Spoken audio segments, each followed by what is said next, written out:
আসসালামু আলাইকুম এভরিওয়ান। আমি আপনাদের সবাইকে স্বাগত জানাচ্ছি বাবলি কিচেনে একটি নতুন রেসিপি দেখার জন্য। রেসিপিটি হলো আজকে আমি তৈরি করব আলুর দম। এখানে আধা কেজি আলু নিয়েছি, সেদ্ধ করে নিয়েছি, হাফ সিদ্ধ করে নিয়েছি এটা আলুটা। আর এখানে আছে 1 চা চামচ আদা বাটা, 1 চা চামচ রসুন বাটা, 1 চা চামচ জিরে বাটা, 1 চা চামচ মরিচের গুঁড়ো, হাফ চা চামচ হলুদের গুঁড়ো, হাফ চা চামচ পাঁচফোড়ন, আর স্বাদ মতো চিনি, স্বাদ মতো লবণ নেব। আর এখানে আছে শুকনো মরিচ 2টো, দারচিনি 2 টুকরা, ছোটো এলাচ 2টা, একটা তেজপাতা আমি ছিঁড়ে নিয়েছি এখানে। এবার আমি রান্নায় চলে যাব। এখন আমি চুলায় একটা কড়াই বসিয়ে দিয়েছি। এর মধ্যে এখন আমি পরিমাণ মতো তেল দিয়ে দিব। পরিমাণ মতো তেল দিয়েছি। এবার আমি তেলটা গরম হয়ে গেলে পাঁচফোড়ন দিয়ে দিব। পাঁচফোড়নটা দিয়ে দিলাম। পাঁচফোড়ন দিয়ে একটু নাড়াচাড়া দিব। একটু নাড়াচাড়া দিয়ে আমি শুকনো মরিচ দিয়ে দিব। শুকনো মরিচ দিয়ে এবার তেজপাতাগুলো দিয়ে দিব। এলাচ দারচিনি দিয়ে দিলাম। একটু মরিচটা একটু যখন ভাজা হয়ে যাবে তখন আমি মশলাগুলো এক এক করে দিয়ে দিব। এবার আমি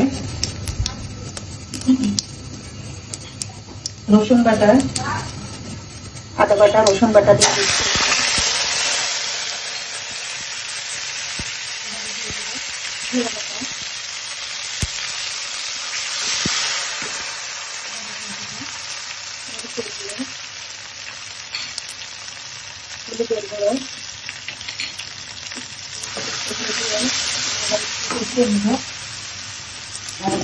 স্বাদ মতো লবণ। লবণটা স্বাদটা কিছুটা লাগে, স্বাদ বুঝে লবণটা দিতে হবে।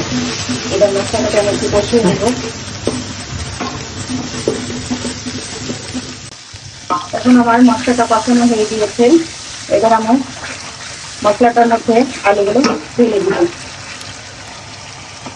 এইভাবে আলুগুলো দিয়ে একটু করে কষাতে হবে। এভাবে আলুটাকে ভালো করে কষিয়ে নিতে হবে। এবার আমি একটা ঢাকনা দিয়ে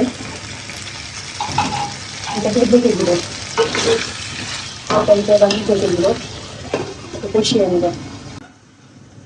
এবারে আমি ঢাকনাটা উঠিয়ে তরকারিটা নেড়ে দেব।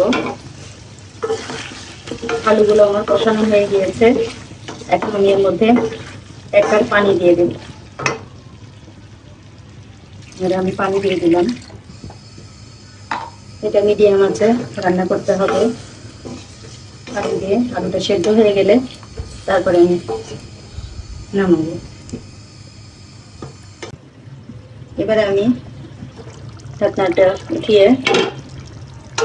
নাড়াচাড়া দিয়ে এবার তরকারিটা আলুর দমটা আমি ঢেলে নিব। এর মধ্যে আমি একটু অ্যাড করব স্বাদ মতো চিনি। একটু চিনি দিলাম। চিনি দিয়ে নাড়াচাড়া করে আমি তরকারিটা নামিয়ে নিয়ে আপনাদেরকে পরিবেশন করে দেখাবো। এভাবেই তৈরি করে নিলাম আলুর দম রেসিপিটি। দেখতে যেমন লোভনীয়, ঠিক তেমনি খেতেও সুস্বাদু। এভাবে আপনারা তৈরি করবেন আর আমাকে কমেন্ট করে জানাবেন। আর আমার রেসিপিটি যদি আপনাদের ভালো লেগে থাকে লাইক, কমেন্ট, শেয়ার করবেন।